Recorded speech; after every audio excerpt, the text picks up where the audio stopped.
Isan'andro ity ala maitsomavana,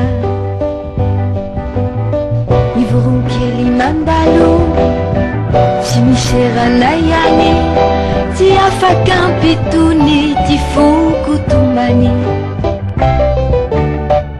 Eto mbaravarakely aho no mijetra, mitanisa ny mombatsika rehetra, fitiavana toy ireny afarehetra ihany, na oelana ho aingana sy fiafarany. Veto aho niezakatrany, anadino anao ihany, nefa tsy mety fa mampatsiahy anao eto ambaravarakely.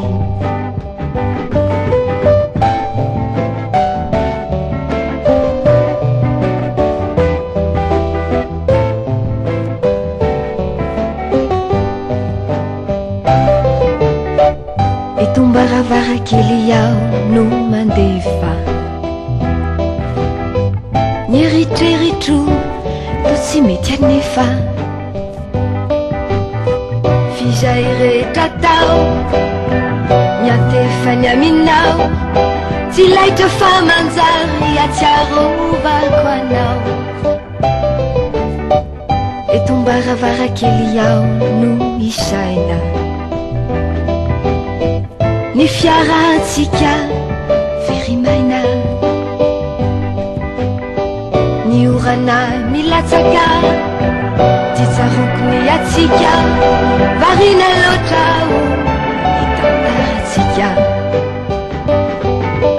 Teto aho niezakatrany, anadino anao ihany, nefa tsy mety fa mampatsiahy anao eto ambaravarakely,